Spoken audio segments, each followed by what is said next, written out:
Hello दोस्तों, आज के वीडियो में हम सभी लॉ ग्रेजुएट्स और न्यू लॉयर्स के लिए उपयोगी कोर्ट प्रोसीडिंग में प्रयोग होने वाले महत्वपूर्ण लीगल वर्ड्स की सीरीज का तीसरा पार्ट लेकर के आए हैं, जिसमें कि आपको 23 लीगल टर्म्स बताएंगे और उनका अर्थ भी समझाएंगे। यदि आपने सीरीज का पहला और दूसरा वीडियो नहीं देखा है तो ज़रूर देखें, उसका लिंक वीडियो के डिस्क्रिप्शन में आपको मिल जाएगा। तो दोस्तों, वीडियो को पूरा और ध्यान से देखें क्योंकि सभी लीगल टर्म्स एक दूसरे से जुड़े होते हैं।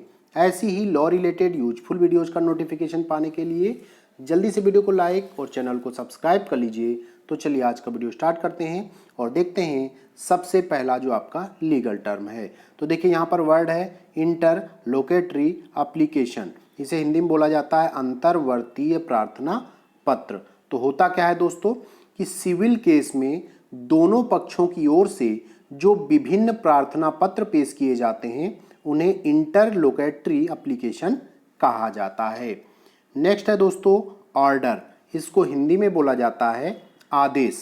न्यायालय द्वारा समय समय पर किसी विवाद को तय करते हुए जो आदेश पारित किया जाता है उसे ऑर्डर या आदेश कहते हैं। नेक्स्ट वर्ड है दोस्तों ऑर्डर सीट। इसे हिंदी में कहा जाता है आदेशिका। न्यायालय द्वारा अपनी दिन प्रतिदिन की कार्यवाही जिस पुस्तिका या बुक में नोट की जाती है उसको ऑर्डर सीट या आदेशिका कहा जाता है। तो दोस्तों नेक्स्ट वर्ड है आपका जजमेंट, जिसका हिंदी अर्थ है निर्णय। तो इसको देखिए समझेंगे कि अंतिम फैसला।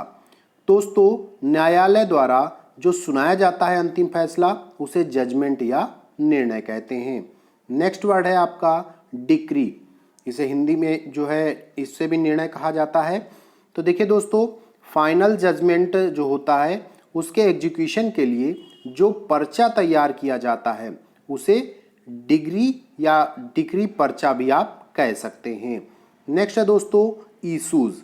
इशूज को हिंदी में बोला जाता है विवादक। तो दोस्तों पक्षकारों के मध्य विवादों के बिंदु कौन कौन से हैं यह न्यायालय निर्धारित करते हैं। इन्हीं के आधार पर साक्ष्य लेकर निर्णय दिया जाता है।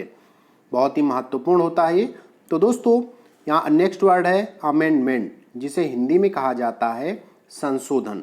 यदि पक्षकार अपने अभिवचनों में कोई सुधार करना चाहते हैं तो वे अमेंडमेंट की एप्लीकेशन या संशोधन की एप्लीकेशन लगाते हैं। इसे हम अमेंडमेंट या संशोधन कहते हैं। तो दोस्तों नेक्स्ट वर्ड है एडजॉर्नमेंट। तो इसका अर्थ होता है हिंदी अर्थ स्थगन करना।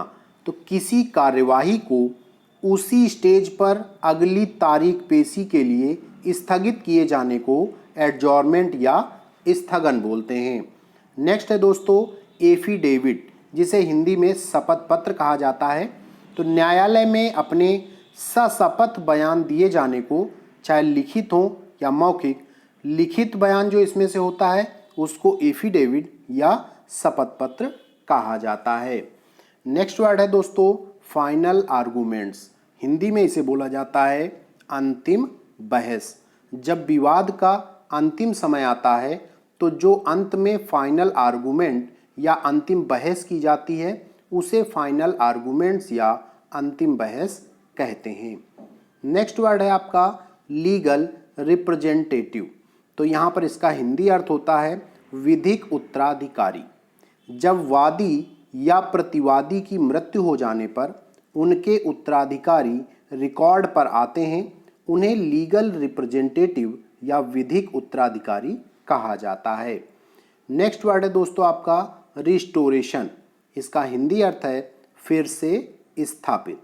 तो इसे समझेंगे कि न्यायालय में किसी भी प्रक्रिया को उसी स्टेज पर पुनः स्थापित करने या उसी स्टेज पर लाने की प्रक्रिया को आप रिस्टोरेशन या पुनः स्थापना करना बोल कर सकते हैं। तो देखेंगे नेक्स्ट वर्ड है दोस्तों आपका सुओ मोटो। तो इसको समझेंगे, ये एक लैटिन वर्ड है आपका।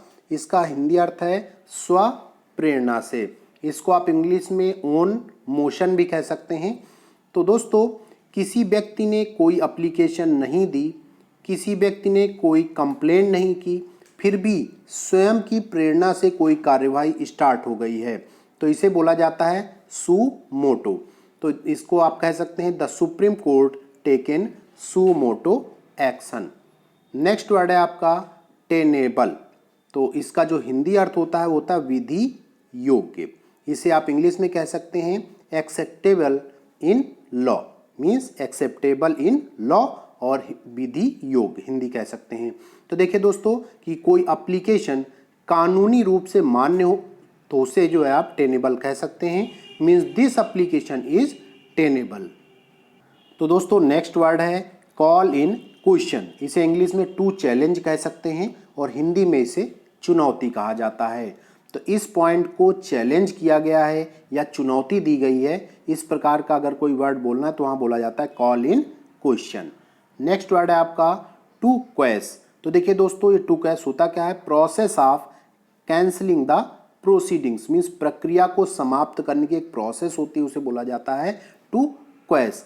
तो यहाँ पर इसको समझेंगे कि जैसे माननीय उच्च न्यायालय द्वारा सभी कार्यवाहियों को क्वेस कर दिया गया है, या जैसे कोई एफआईआर रजिस्टर्ड हुई है तो उसको क्वेस कराने आप जाते हैं तो बोल सकते हैं द एफआईआर हैज़ बीन क्वेस्ड।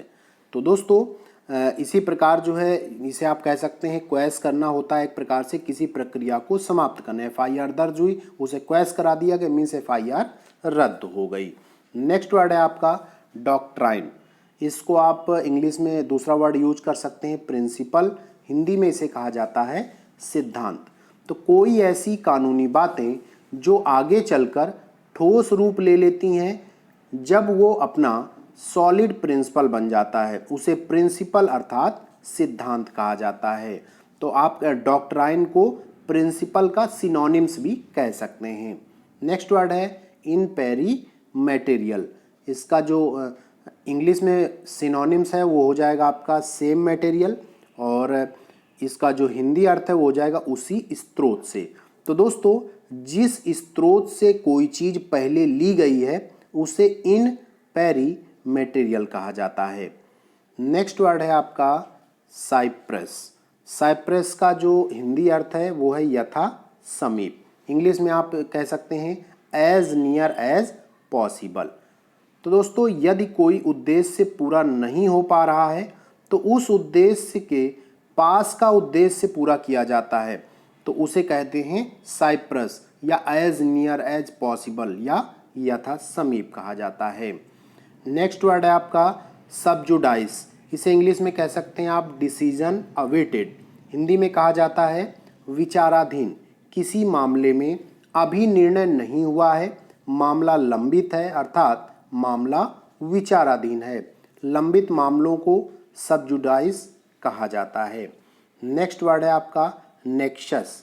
इसे आप इंग्लिश में कह सकते हैं क्लोज कनेक्शन लिंक, जिसे हिंदी में कहा जाता है गहरा जुड़ाव।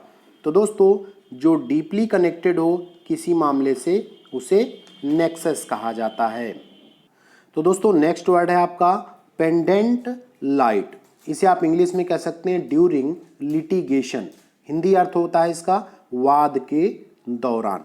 तो दोस्तों जब केस चल रहा हो उसके दौरान अगर ऐसा कुछ बोलना है तो वहाँ पर आप पेंडेंट लाइट का इस्तेमाल कर सकते हैं या कोर्ट में किया जाता है।